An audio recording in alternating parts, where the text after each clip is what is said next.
KMS school के अंदर PTA का इलेक्शन करवाया था। पीटीए के इलेक्शन होने के बाद में मैं ये जानना चाहता हूँ कि कितने लोगों ने जो है उसके बाद में फीस भरा। पीटीए का गठन तो हो गया केएमएस स्कूल में, उसके बाद में मैं जानना चाहता हूँ, बताओ नवीन बेताब कि कितने लोगों ने जो है यहाँ पे स्कूल का फीस भर दिया। जो 4 साल की बकाया थी, आपकी खुद की, आपके बच्चे की जो है 4 साल की फीस बकाया है केएमएस के अंदर, मैंने मेरी आंख से देखा है। तो आप बताइए कि आपने कितना फीस भरा है। तो यहाँ पे ये समझ में आता है कि कहीं ना कहीं स्कूल की फीस ना भरने के लिए लोगों को जो है ये सारी बातें बताई जा रही है, समझाई जा रही है। आज मैं बात करने जा रहा हूँ शब्दों की, कुछ ऐसे शब्द जो बाकी शब्दों से बिल्कुल अलग है। अभी मजा आएगा ना भिड़ो। फिरोज भाई, मेरा एक सवाल है। नवेद बेताब ने अपनी वीडियो में ये कहा था कि फिरोज मेमन के बाप का कानून नहीं है। कोई फिरोज मेमन के बोलने से फिरोज मेमन के बाप के बोलने से नहीं बदलेगा। तो मैं ये पूछना चाहता हूँ कि नवेद बेताब के बाप का कानून है या फिर किसी भी व्यक्ति पर इस तरह की जो टिप्पणी होना चाहिए या नहीं होना चाहिए। देखो, ये बात करके तो नवीद बेताब ने खुद बता दिया है कि वो कितने बदतमीज है, कितने बड़े जाहिल है, पढ़े लिखा जाहिल हम कहेंगे। आपका जज अपॉइंट करो, सारे स्कूल्स को आप अपने चैनल ओपन डिबेट रखो, आपका जज अपॉइंट करो, आपका जज अपॉइंट करो, आपका जज अपॉइंट करो। टू हैंग टिल डेथ, समझ में आया? ये बोलने से थोड़ी ना हम डिबेट करने के लिए यहाँ पे बैठ जाएंगे। मैंने बोला ना कि गधे चिल्लाते हैं, तो गधे के चिल्लाने से थोड़ी हम हमारा काम छोड़ देंगे या हम उनको जवाब देने को बैठ जाएंगे। बेताब है और उनका जो फेक नकली आईटी सेल है वो चिल्ला रहे कि आओ डिबेट करो, या इसके बाद अगर वो कुछ वीडियोस बनाते तो उस पर आपका क्या रिस्पॉन्स होगा? देखो, ये नवीद बेताब है ना, उनका नाम बहुत सही है क्योंकि उनकी बेताबी जा नहीं रही किसी भी तरीके से, तो वो इतना लेकिन ऐसा आदमी क्या इलेक्शन में खड़ा हो सकता है जो इतनी बदतमीजी करता है, जो मीडिया को, जो शहर का जो हाल आपके सामने रखती है, उनके साथ में इतनी बदतमीजी करता है, उनके बाप भाई निकालता है। तो ऐसे आदमी से आप क्या उम्मीद करते हो कि वो इलेक्शन में अगर जीत गया तो आप लोग के साथ में कितनी बदतमीजी करेगा, अपने वार्ड के अंदर वो किस तरह से लोगों के साथ में रहेगा? ये सबसे बड़ा एक क्वेश्चन यहाँ पे खड़ा होता है। 200 रुपए में 5 साल आप अपना बेच देते हो, यानी चंद पाई के अंदर आप बेच देते सबका पर डे। वो टाइम आपको याद नहीं आता कि ये खड्डा कौन बंद कर रहा है, किसको करना है। 200 रुपए में ऑर्डर्स गिरते हैं। जी, मैं कहूंगा कि नवीद बेताब जैसा नेगेटिव आदमी मैंने आज तक नहीं देखा, क्योंकि आप अगर उनसे सॉल्यूशन मांगने के लिए जाओगे ना तो वो आपको ना प्रॉब्लम गिनाने लग जाते हैं। नहीं, ये तो नवीद बेताब का एक व्यक्तिगत मामला है कि वो पत्रकारों को किस नजर से देखते हैं। आप ढाबा खाते आप लोग हो, घूमते आप लोग, आप जैसे पत्रकारी समाज के नाम पे ढाबा है और आप लोग हम जैसे को बोलते हम अलग कर रहे हैं। और उस वीडियो के जरिए समझ में आ गया था कि उनकी नजर में कोई भी पत्रकार ठीक नहीं है, और इसीलिए फिर तुरंत इसके बाद में जो उन्होंने मेरे पर भी इस तरह का हमला किया। और मेरे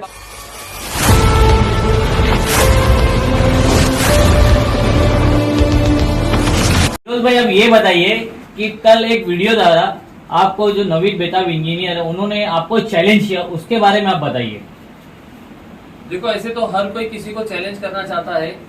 अगर कोई आदमी किसी को गलत लगता है तो वो सामने वाले को सही करने के लिए चैलेंज देता है, लेकिन इसका ये मतलब नहीं कि हर चैलेंज का हर कोई आदमी जवाब दे, क्योंकि ऐसे तो बहुत से लोग मोदी को भी चैलेंज करते हैं, ऐसे लोग तो महाराष्ट्र के सीएम को भी चैलेंज करते हैं, किसी को भी, जहाँ पे जिसकी बात जो है नागवार गुजरती है तो उनको चैलेंज किया जाता है। तो इसका ये मतलब नहीं कि हर एक चैलेंज का जवाब दिया जाए। जो बोलते हैं बोलने दो, चिल्लाने तो हम हमारा काम कर रहे हैं। मैंने कोई एक वीडियो डाला था, ठीक है, उस वीडियो के जरिए मैं चाह रहा था कि लोगों को एजुकेट करो कि पीटीए क्या है, पीटीए पेरेंट्स टीचर एसोसिएशन जो होता है, तो ये क्या है, इसकी हम लोग कोशिश किए थे कि लोगों को एजुकेट किया जाए। क्योंकि बहुत सारी स्कूलों में हमने ही काफी चलाया है कि केएमएस में हो गया, विजडम स्कूल में हो गया, फिर बाद में और भी कई स्कूलों के अंदर ये शिकायत आ रही थी कि पेरेंट्स जो है फीस नहीं भर रहे, और उनका ये कहना था कि पीटीए के तहत ही हम फीस भरेंगे। तो मैं ये कोशिश कर रहा था कि उनको ये बताऊं कि पीटीए एक्चुअल में है क्या। लेकिन कहीं ना कहीं ये देखा गया है कि बहुत सी जो है मीटिंग पेरेंट्स की नवीद बेताब के जरिए और भी लोगों के जरिए ली गई थी, और ये बताया गया था कि पीटीए के जरिए जो अगर आपको स्कूल के अंदर पीटीए लागू हो जाता है तो आपको फीस बहुत ही कम भरने को आएगी। बहुत ही कम मतलब उनका बोलना है कि 800-1000 रुपए जो है साल की भरने के लिए आएगी। तो इसके ऊपर हमको कोई आपत्ति नहीं, भले स्कूल 800 रुपए ले या फ्री में पढ़ाए, लेकिन मेरा एक ये मकसद था कि कहीं ना कहीं पेरेंट्स जो है उससे गुमराह हो रहे थे और अपनी 4-4 साल की फीस बकाया कर लिए थे। अब 4 साल की फीस जब एक आदमी को महीने 2 महीने की या साल भर की फीस भरने को हैवी होता है, तो 4 साल की फीस भरना, बकाया रखना बहुत ज्यादा हैवी हो जाएगा। इसके लिए मैं सोचा था कि लोगों को पहले समझ में आएगा ये जीआर के थ्रू, ये जो हमने बताया था, ये Maharashtra educational institute regulation act of fees, इसके ऊपर हमने बताया था। इसके बाद में मॉडिफाई करके ये 2015 में और 2019 में आया है, जहाँ पे साफ लिखा हुआ है कि जो मैनेजमेंट है ये स्कूल की फीस जो है वो डिसाइड करेगा। अब यहाँ पे नवीद बेताब ने एक मेरे को यहाँ पे उन्होंने टोका था और उन्होंने कहा था कि फीस जो है लिखा हुआ है कि कॉम्पिटेंट टू प्रपोज, ये उन्होंने बोला था कि ये सेंटेंस लिखा हुआ है। तो कॉम्पिटेंट टू प्रपोज का मतलब यही होता है कि जो मैनेजमेंट है वो सक्षम है प्रस्तावित करने के लिए। तो सक्षम कौन है? मैनेजमेंट है। यहाँ पे मैनेजमेंट को ही यहाँ पे अथॉरिटी दी गई है। अब यहाँ पे पेरेंट्स टीचर एसोसिएशन को अथॉरिटी नहीं दी है कि वो आगे फीस को प्रपोज करे। हाँ, उनका काम है कि फीस को डिस्कस करे। अगर ऑब्जेक्शनेबल लगता है, ऑब्जेक्शनेबल कहाँ पे मैंने बताया था, साफ मैंने लफ्जों में कहा था कि 2 साल से पहले अगर कोई स्कूल फीस बढ़ाता है या 2 साल के बाद में भी 15% से ज्यादा बढ़ाता है तो वहाँ पे वो ऑब्जेक्शन ले सकते हैं। और ऐसे ही क्या कहेंगे कि ऐसे मामलों में जो है वहाँ पे पीटीए का रोल आता है और वो ऑब्जेक्शन ले सकता है। लेकिन यहाँ पे कहीं ना कहीं जो है नवीद बेताब को ये बात नागवार गुजरी और उन्होंने कहा कि चैलेंज करता हूँ। फिर उन्होंने मुझे बहुत सारी बातें बताई कि आपने इसका हवाला नहीं दिया महाराष्ट्र शासन शालेय शिक्षण व क्रीड़ा विभाग का शासन निर्माण क्रमांक। उन्होंने ये बता के बोला कि 2010 का है। तो मैं आपको बताना चाहता हूँ कि जो उन्होंने मेरे जितने भी वीडियो के जो कमेंट्स थे उसमें ना उन्होंने ये यूनिक नंबर डाला था इसका, जिसका ये जो निर्णय है ये महाराष्ट्र शासन का निर्णय है। निर्णय भी कहाँ का है? एक IAS ऑफिसर है कुमुद बंसल, उन्होंने ये प्रस्ताव किया था महाराष्ट्र शासन को कि स्कूल के अंदर जो कमर्शियलाइजेशन हो रहा है उसको किस तरह से रोका जाए। स्कूल जो धड़ल्ले से फीस बढ़ा रही है, स्कूल जो लोगों को लूट रही है, तो उसके लिए कैसा रोका जाए, उनका ही था। तो यहाँ पे मैं आपको बता दूं कि कितना इसके अंदर साफ लिखा हुआ है 32,821 लोगों की सहमति के साथ में ये यहाँ पे एक मीटिंग हुई थी महाराष्ट्र शासन द्वारा और उसमें ना ये प्रस्ताव पारित हुआ था जिसमें महाराष्ट्र शासन ने निर्णय दिया था कि क्या क्या पीटीए फॉर्म होगा और पीटीए के क्या क्या रोल है। लेकिन इसमें भी ये 2010 का है। 2010 के रेफरेंस से लेकर जो है ये बनाया गया है 2011 में ये महाराष्ट्र एजुकेशनल एक्ट फीस का। तो अब इसमें वो यही पकड़ के हाथ में जो है बता रहा है कि इसमें साफ लिखा हुआ है कि पीटीए के क्या क्या फायदे है, पीटीए के क्या क्या राइट्स है और इसको देखने से जो है हम लोग स्कूल को कंट्रोल कर सकते हैं। ठीक है, अब मैं आपको एक खास बात यहाँ पे बता दूं एक सिंगल लाइन में कि पीटीए का फुल फॉर्म है पेरेंट्स टीचर एसोसिएशन। तो जहाँ पे पेरेंट्स है वहाँ पे टीचर्स भी है। दूसरी एक बात कि जब कमेटी फॉर्म होगी, एग्जीक्यूटिव कमेटी जब फॉर्म होगी तो एग्जीक्यूटिव कमेटी फॉर्म होने के बाद में जो उसका चेयरपर्सन रहेगा वो है प्रिंसिपल। प्रिंसिपल मतलब स्कूल का जो है स्कूल की अथॉरिटी पे आ गया। जो भी कमेटी के अंदर डिसाइड होगा उसको फाइनल जजमेंट देने वाला कौन है? वो अध्यक्ष ही होगा ना, वो चेयरपर्सन ही होगा, वो स्कूल का प्रिंसिपल है। उसके बाद में सेक्रेटरी वो स्कूल के एक टीचर को बनाया गया इस कमेटी के अंदर। तो कहीं ना कहीं पीटीए के अंदर भी पावर स्कूल के हाथ में ही है। मेरा स्कूल से कोई लेना देना नहीं, मेरी कोई स्कूल नहीं चल रही, लेकिन मैं पेरेंट्स को समझाना चाहता हूँ कि ये जो पीटीए लागू करो कह रहे हैं, तो पीटीए लागू करने के बाद में भी कहीं ना कहीं अथॉरिटी, कहीं ना कहीं पावर जो है वो स्कूल के हाथ में ही रहेगी। तो आप लोग ये बदगुमानी में मत रहो कि इस तरह से पीटीए लागू होने के बाद में जो हमारी फीस कम हो जाएगी और हम लोगों को जो है राहत मिलेगी। पीटीए जो है ये केमीएस में इन्होंने जो झगड़ा करके और बहुत सारी बातें करके बहुत सारी चीजों का मतलब इन्होंने हवाला देके केमीएस स्कूल के अंदर पीटीए का इलेक्शन करवाया था। पीटीए के इलेक्शन होने के बाद में मैं ये जानना चाहता हूँ कि कितने लोगों ने जो है उसके बाद में फीस भरा। पीटीए का गठन तो हो गया केमीएस स्कूल में, उसके बाद में मैं जानना चाहता हूँ, बताओ नवीद बेताब कि कितने लोगों ने जो है यहाँ पे स्कूल का फीस भर दिया। जो 4 साल की बकाया थी आपकी खुद की, आपके बच्चे की जो है 4 साल की फीस बकाया केमीएस के अंदर मैंने मेरी आंख से देखा है। तो आप बताइए कि आपने कितना फीस भरा है। तो यहाँ पे ये समझ में आता है कि कहीं ना कहीं स्कूल की फीस ना भरने के लिए लोगों को जो है ये सारी बातें बताई जा रही है, समझाई जा रही है, या हम कहेंगे कि गुमराह की जा रही है। फिरोज भाई, मेरा एक सवाल है।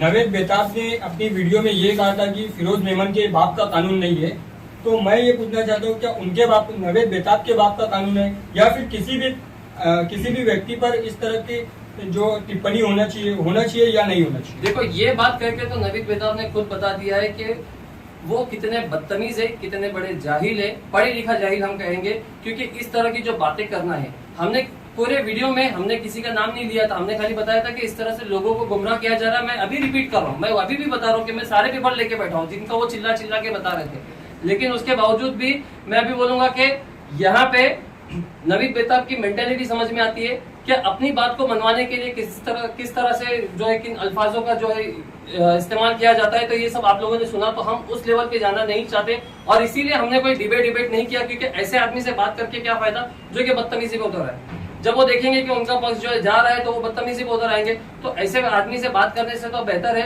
कि हम बात ही नहीं करें और ना कोई डिबेट करें। लोगों को हमने अपनी जानकारी दी थी, अब जिसको जो समझ में आता है, अगर किसको लगता है कि हम गलत बोल रहे हैं तो किसी एडवोकेट के पास जाइए, किसी एजुकेशनल स्पेशलिस्ट के पास जाइए या शिक्षण मंडल में जाके जो है इसकी जानकारी ले सकते हैं। फिरोज भाई, नवेद बेताब का जो नवेद बेताब है और उनका जो फेक नकली आईटी सेल है वो चिल्ला रहे कि आओ डिबेट करो, या इसके बाद अगर वो कुछ वीडियोस बनाते तो उस पर आपका क्या रिस्पॉन्स होगा? देखो, ये नवीद बेताब है ना, उनका नाम बहुत सही है क्योंकि उनकी बेताबी जा नहीं रही है किसी भी तरीके से। तो वो इतने बेताब है ना अपनी बातों को मनवाने के लिए, तो इसमें उनका पूरा आईटी सेल जो है, जो उनके साथ में जो कौन से लोग हैं, बस जो ये चाह रहे हैं कि हमारी भी फीस माफ हो जाए, जिनको फीस भरना नहीं है बस वही लोग जो है उनके साथ में है। तो वो लोग यही चाह रहे हैं कि किसी तरह से हमारी फीस माफ हो जाए, तो वो उनका सपोर्ट करे, वो उनका आईटी सेल बन के बैठे। आप देखोगे तो हमारे जितने भी वीडियोस है, जितने नेगेटिव कमेंट है सेम आईडी से है, और उनकी वीडियो पे जितने पॉजिटिव कमेंट है सेम आईडी से। मतलब ये समझ में आ रहा है कि कहीं ना कहीं जो है यहाँ पे उनका आईटी सेल काम कर रहा है। तो आगे भी ऐसे 10 वीडियो बनाने दो, उससे कोई फर्क नहीं पड़ता। इंशाल्लाह हम हमारी जनता को, हम हमारे जो व्यूअर्स है उनको सही बात पहुंचाने के लिए हम ये करेंगे। अगर जहाँ हमारे से गलती होती तो हम उसके लिए माफी मांगने के लिए भी तैयार है, और हमने बहुत सारे वीडियोस में किया है जहाँ पे हमारे से जो है मिस्टेक हुई, जहाँ पे चूक हुई। लेकिन कहीं ना कहीं ये बात जो आ रही है ये कौम के ऊपर नहीं, ये पूरे समाज के ऊपर आ रही है कि लोगों को किस तरह से गुमराह किया जा रहा है। नवीद बेताब ने जो चलाया है, तो उसके लिए आप क्या ये चीज जानना चाहेंगे, बताएंगे कि वो फीस ज्यादा ले रहे हैं स्कूल वाले, इसके लिए लोगों ने ये काम करना चालू किया मिस गाइड? देखो, कोई भी एक स्कूल की जो फीस होती है, ये इसके अंदर जो बताया गया है, ये महाराष्ट्र एजुकेशन इंस्टीट्यूट एक्ट, फी रेगुलेशन एक्ट, तो इसके हिसाब से जो स्कूल की फीस है प्राइवेट स्कूल की, वो होनी चाहिए स्कूल की लोकेशन, स्कूल का इंफ्रास्ट्रक्चर, स्कूल की जो फैसिलिटी है, स्कूल की जो एमिनिटीज है, वो बच्चों को क्या प्रोवाइड कर रही है, उसके हिसाब से एक स्कूल की बेसिक फीस तय होनी चाहिए। ठीक है। और जब कोई आदमी, बच्चा जो एडमिशन लेता है स्कूल के अंदर, मतलब जो एक पेरेंट्स अपने बच्चे को डालता है, तो वो अपनी फीस, स्कूल की फीस देख के ही डालता है। अब रिलायंस की जो 2.5 लाख रुपए फीस है, तो आप वहां क्यों नहीं जाते, वहां जाके चिल्लाओ पीटीए। ऑलसेन में जो है 60,000 रुपए फीस है, आप वहां पे जाके चिल्लाओ पीटीए। नहीं, आपने जब यहाँ पे स्कूल में डाला है तो आपने स्कूल का बेसिक जो है स्ट्रक्चर, फीस स्ट्रक्चर देख के ही डाला होगा, आपने उसको एग्री किया तभी डाला है ना आपने। अब मैं तो बोलता हूँ कि जितने भी पेरेंट्स वहाँ पे खड़े, उसमें से एक भी जो है एडमिशन लेने के लिए कहीं भी ऑलसेन में या कहीं और नहीं गया होगा। क्यों नहीं गया होगा? क्योंकि उनको मालूम है कि हमारी कैपेसिटी या हमारी जो लायकात है वो कहाँ है, तो इसके लिए वो हिसाब से वो लोग गए होंगे। ठीक है, मैं उसके ऊपर ये नहीं कर रहा, तंज नहीं कर रहा। लेकिन अब इसके बाद में ये चाह रहे हैं कि वो जो 10,000 रुपए जो आपने एग्री किया था वो भी कम हो गए, 1,000 और 800 रुपया हो जाए, तो ये कहीं ना कहीं जो है ये लोगों को मिसगाइड करने की ही बात है। और दूसरी बात ये है कि अगर आपको लगता है नवीद बेताब कि आप सही कर रहे हो और जिस तरह से आप बोल रहे हो उस तरह से फीस कम हो जाएगी, तो मेहरबानी करके आप एक स्कूल चालू करो और उसके अंदर पीटीए के मुताबिक, सबसे पहले पीटीए गठन करो, उसके बाद में स्कूल चालू करो, और स्कूल चालू करने के बाद में उसी के मुताबिक आप जो है वहाँ पे फीस रखो। और जो टीचर्स है उनकी सैलरी भी फिर आप डिसाइड करो कि वो 800 रुपए जो बच्चा देगा साल का, तो उसके हिसाब से टीचर की क्या फीस होगी और उस टीचर की क्या सैलरी होगी, और उस सैलरी के ऊपर कौन सी क्वालिटी की टीचर्स आपको पढ़ाने के लिए आएगी आपके स्कूल में, ये सारी चीजें आप डिसाइड करो और एक मिसाल बनो। मैं तो कहूंगा कि भिवंडी के अंदर एक मिसाल बनो कि आप इतने कम खर्च में अगर कोई चला दे, 4-5 साल अगर आपने स्कूल चला दी, तो डेफिनेटली आपको देखकर जो है एक पूरा रिवॉल्यूशन खड़ा होगा भिवंडी के अंदर और लोग आपके साथ में जुड़ेंगे। बाकी की स्कूलों को भी झक मार के जो है अपनी फीस कम करनी पड़ेगी। तो उसमें पत्रकारों का आरोप लगाया कि वो कुछ भी पैसे की मांग नहीं करते न्यूज के लिए, क्या है सच है, क्या कहेंगे इस बारे में? नहीं, ये तो नवीद बेताब का एक व्यक्तिगत मामला है कि वो पत्रकारों को किस नजर से देखते हैं, और उस वीडियो के जरिए समझ में आ गया था कि उनकी नजर में कोई भी पत्रकार ठीक नहीं है, और इसीलिए फिर तुरंत इसके बाद में जो उन्होंने मेरे पर भी इस तरह का हमला किया और मेरे बाप के ऊपर उन्होंने अपने नाम निकाला, मतलब इस तरह की बातें की। तो इससे समझ में आता है कि नवीद बेताब जो है वो, उनकी नजर में पत्रकारों की कोई इज्जत नहीं, कोई वैल्यू नहीं है। अगर होती तो वो इस तरह की बातें नहीं करते, पहली बात। और दूसरी बात, उसके बाद में भी वो चाहते हैं कि पत्रकार जो है उनको कवर करे, मुफ्त में आके जो है उनकी इंटरव्यू चलाए और ये करे, क्योंकि अभी उनको इलेक्शन में खड़ा होना है। लेकिन ऐसा आदमी क्या इलेक्शन में खड़ा हो सकता है जो इतनी बदतमीजी करता है, जो मीडिया को, जो शहर का जो हाल आपके सामने रखती है, उनके साथ में इतनी बदतमीजी करता है, उनके बाप भाई निकालता है? तो ऐसे आदमी से आप क्या उम्मीद करते हो कि वो इलेक्शन में अगर जीत गया तो आप लोग के साथ में कितनी बदतमीजी करेगा, अपने वार्ड के अंदर वो किस तरह से लोगों के साथ में रहेगा? ये सबसे बड़ा एक क्वेश्चन यहाँ पे खड़ा होता है। फिरोज भाई, एक आखिरी सवाल। उन्होंने तो वोटर्स को भी जो है बोला था वोटर्स ही बिकाऊ रहते और 200 रुपए में वोटर्स बिकते हैं। जी, मैं कहूंगा कि नवीद बेताब जैसा नेगेटिव आदमी मैंने आज तक नहीं देखा, क्योंकि आप अगर उनसे सॉल्यूशन मांगने के लिए जाओगे ना तो वो आपको ना प्रॉब्लम गिनाने लग जाते हैं। मैंने एक बार उनसे पूछा था कि हमारी कौम के जो नौजवान है तो उनको फिलहाल क्या करना चाहिए अपने आप को अपग्रेड करने के लिए, अपने आप को आगे आने के लिए, अपने पैरों पे खड़े करने के लिए। तो उन्होंने क्या जवाब दिया पता है? ये मेरे लाइव डिबेट पे है, मैं आपको बता दूंगा चाहिए तो। उन्होंने कहा कि इनको तो खाली सोने दो, इनको तो सोने से फुर्सत नहीं है, ये लोग सारे बेहिश हो गई है कौम, इनको तो सोना जानता है। मतलब एक आदमी को अगर आप सोल्यूशन पूछ रहे हो तो वो लोगों को जो है इस तरह से क्या कहेंगे, मतलब एक आदमी को अगर आप सोल्यूशन पूछोगे तो वो इस तरह से लोगों की खामियां बता रहा है, लोगों को बेहिश कर रहा है, इंसल्ट कर रहा है लोगों को। तो ऐसे आदमी से आप क्या एक्सपेक्ट करते हैं? नहीं, सोते तो वो खुद रहते हैं, क्योंकि जब हमने सवाल किया था कि आपके घर के सामने इतना बड़ा खड्डा है जहाँ पर इतने एक्सीडेंट हो रहे हैं और वारदातें हो रही, लोगों को नुकसान हो रहा है, ट्रैफिक जाम हो रही है, इसके बारे में आप क्या कर रहे हैं? लोगों तक आप पहुँचते हैं, सोशल काम करवाते हैं, अपने घर का काम क्यों नहीं करवा रहे? तो वो सोना ही हुआ हाँ। एक हिसाब से। नहीं तो उसके ऊपर उन्होंने आपको ही टॉन्ट किया रहेगा, उसके ऊपर उन्होंने आपको ही आपकी खामियां गिनाई होगी। हाँ, तो ये उनका वही तरीका, वही नेचर है। अगर उनको सॉल्यूशन पूछने के लिए जाए, देखिए ऐसे तो वो कोई हमारे इसमें इतने कोई मायने रखते नहीं है, तो इसके लिए उनको इतना डिस्कस करना कोई ज्यादा ये नहीं है। फिरोज भाई, एक आखिरी सवाल, नवेद बेताब ने आपको जो चैलेंज किया डिबेट के लिए, तो आप वो करने वाले हो या इसके बाद अगर वो कोई चैलेंज करते हैं तो उसका आप जवाब देने वाले हो? देखो, कोई इसमें कोई डिबेट नहीं होगी, किसी तरह की डिबेट बनती भी नहीं है। उनके बोलने से थोड़ी ना हम डिबेट करने के लिए यहाँ पे बैठ जाएंगे। मैंने बोला ना कि गधे चिल्लाते हैं तो गधे के चिल्लाने से थोड़ी हम हमारा काम छोड़ देंगे या हम उनको जवाब देने को बैठ जाएंगे। ये जवाब भी मैं इसलिए दे रहा हूँ क्योंकि उन्होंने जो है हमारे वालिद साहब के ऊपर जो है बात करी थी, इसके लिए मैं सोचा था कि ये इसका बात का जवाब देंगे। बाकी नवीद बेताब जैसे ऐसे कितने लोग चिल्लाएंगे, थोड़ी हम हर एक को जवाब देते बैठेंगे। तो इसके आगे कोई डिबेट नहीं होगी। आपको जो वीडियो बना के डालना है, हमारी बुराई करो, अच्छाई करो, हमको दलाल बोलो या हमको पैसे खाने वाला बोलो, जो भी आपको बोलना है आप बोल सकते हो। उसके लिए मतलब यू आर फ्री, आपको जबान दी है और हमने देख लिया वीडियो के अंदर कि किस तरह से आपकी जबान चलती है, तो उससे वो जग जाहिर है पूरी भिवंडी जो है आपकी जबान से जो है वाकिफ है। तो इसके लिए इसके आगे ऐसे आदमी के साथ में डिबेट करना कोई तुक नहीं बनता। तो ऐसे में लेकर के आप जनता को क्या, भिवंडी की जनता को जो उनके डिबेट को जो देख रही है, तो उनको क्या संदेश देना चाहिए? नहीं, मैं कोई इतना बड़ा आदमी नहीं हूँ कि मैं किसी को संदेश दूं। मेरा काम है लोगों तक जागरूकता पहुंचाना और मैं वो करता रहूंगा। संदेश देना जो है वो मेरा काम नहीं है। मैंने बस चाह रहा था कि लोग गुमराह होने से बचे। अगर उसके बावजूद भी कोई उनके साथ में जाना चाहता है तो वो उनकी इच्छा है, देश आजाद है, वो कुछ भी कर सकते हैं। वीडियो को लेके कहीं उनका ये उद्देश्य तो नहीं अपने चैनल को बढ़ावा देना, सब्सक्राइबर बढ़ाना? वो हो सकता है, जिस तरह से वो लोगों के वायरल कर रहे हैं, एक ही वीडियो को अलग अलग टाइटल लेके, एक ही वीडियो को अलग अलग थंबनेल लेके जो कर रहे हैं, बार बार थंबनेल चेंज करके जो कर रहे हैं, तो उससे उद्देश्य वही लग रहा है कि